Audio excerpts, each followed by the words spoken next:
जय Hind and good afternoon. देखिए, दिवाली से पहले जैसे हमने बताया कि जो आशा की किरण थी, जैसे हमास के लड़ाकों ने 20 बंधकों को जो जिंदा बचे हैं उनको वापस किया, और उसी तरह 250 पैलेस्टीनियन जो लाइफ सेंटेंस जिनको मिली थी और 1700 जो डिटेनीज थे गाजा स्ट्रिप में उनको वापस किया, और खुशियों की लहरा। अब हम देखते हैं कि ये हुआ क्यों।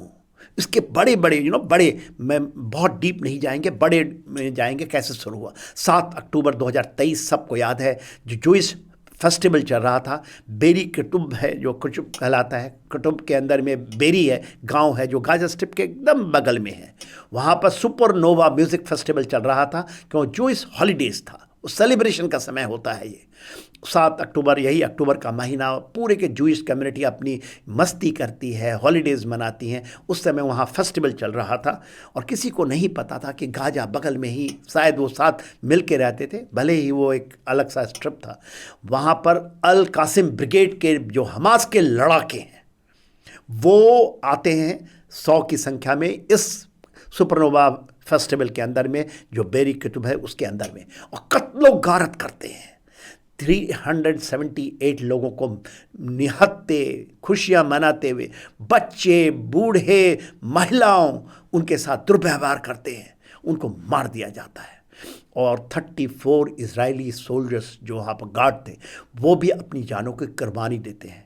और हमास के जो लड़ाके हैं 44 हॉस्टेजेस को लेके चले जाते हैं ये, और बंधक बना के गाजा स्ट्रिप के अंदर में, वो केवल म्यूजिक फेस्टिवल से। बट टोटल इस 44 के अलावा जो टोटल नंबर उनको वहाँ से दूसरे कवच में जाते हैं, जो विलेजेस नियर बाई विलेज है गाजा स्ट्रिप में, वहाँ जाते हैं, वहाँ कत्लो गार्ड करते हैं, मारते हैं, लोगों को लूटते हैं, और तकरीबन टोटल 251 लोगों को बंधक लेके जाते हैं। और गाजा स्ट्रिप के अंदर में उनका परेड होता है, उनकी मरी हुई बॉडियों के साथ किस तरह से उनको दिखाते हैं। और वहाँ पर ये मैं कहूँगा जो 23 लाख लोग गाजियन थे, उसमें से काफ़ी लोग उसमें शामिल हुए, तालियां बजाए और वो नारे लगाते रहे। वो कहीं भी उसकी आप जितनी भी भर्त्सना की जाए वो खराब थी, मगर उसके बाद जे होती है, पूरी दुनिया की सिंपैथी इजराइल के साथ रहती है। लोग कहते हैं वापस कीजिए, गलत हुआ। ये जो बंधक को इन्होंने बना करके उन्होंने टनल में छिपा दिया, और टनल कहते हैं करीब 500 से 700 किलोमीटर स्क्वायर किलोमीटर का जो टनल है उसमें छिपा दिया लोगों को, और देने से इनकार कर दिया, और उन्होंने कहा हम मरने मारने के लिए तैयार हैं।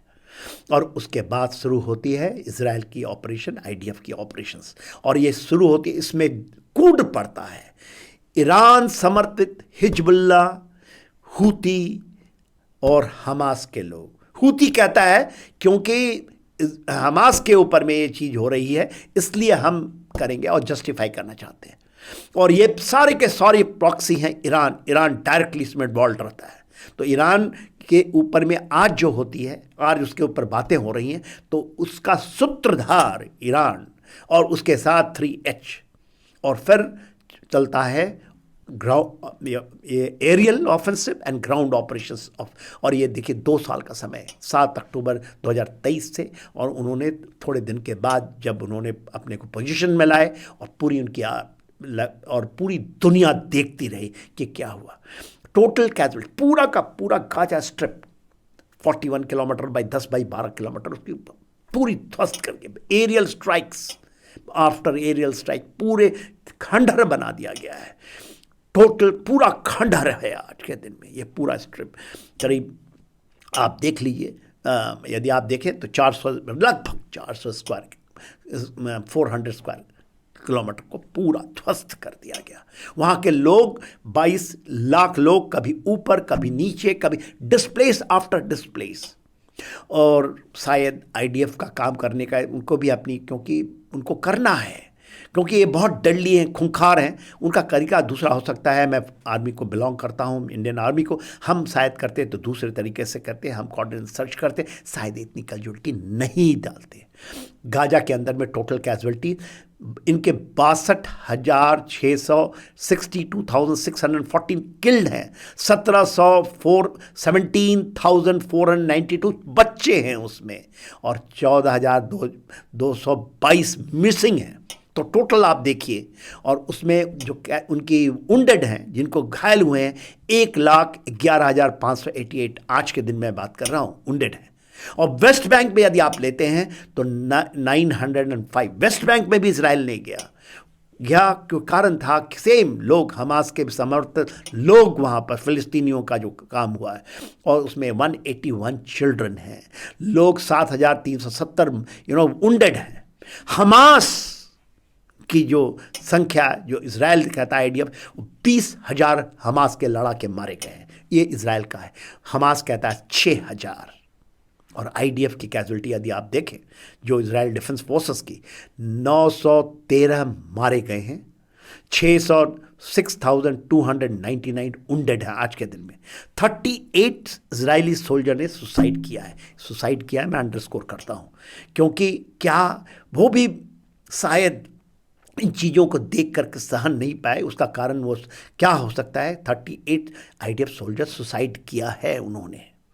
और जो इजराइल ने पाया 3H को, हिजबुल्लाह आज के दिन में, लेबनान, सीरिया के अंदर में, जिस तरह से ईरान उसमें शामिल है, मैं उसकी कहानी नहीं बोल रहा हूँ, और हूती शामिल हैं। तो आज के दिन में यदि हम कहेंगे चैलेंजेस क्या हैं, तो चैलेंजेस यदि केवल गाजा को हम कंसंट्रेट करते हैं, क्योंकि गाजा के अंदर पीस प्लान गाजा का आया है। गाजा के पीस प्लान के अंदर में तो मैंने आपको दिखाया, जरूर देखिएगा हमारी इस वीडियो को, मगर आप मोटे तौर पे आपको बताते हैं। आज के दिन में जो माल नरिश चिल्ड्रन हैं वो 54,000 चिल्ड्रन हैं, और कल के दिन ही 13 अक्टूबर को 170 ट्रक अंदर गई है, और उनमें वहाँ पे लोगों को वो जो रिलीफ का सामान लेकर पहुँचा है। लोग भूखे मर रहे थे, जो चिल्ड्रन हैं भूखे हैं, 54,000 मालनरिश्ड हैं। ऐसा मानते हैं कि अमेरिका का एस्टिमेट है $80 बिलियन लगेगा इसको बनाने के लिए।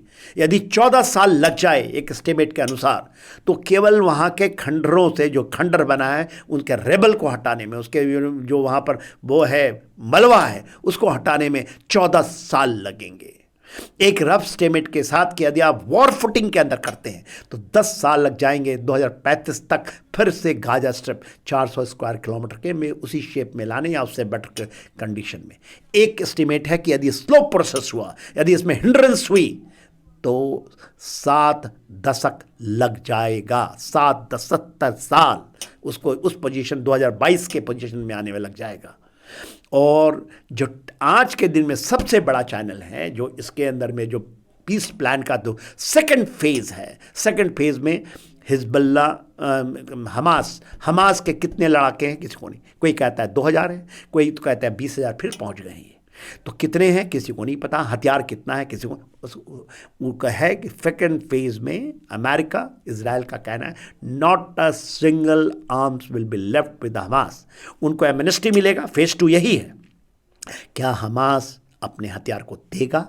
बड़ा क्वेश्चन मार्क।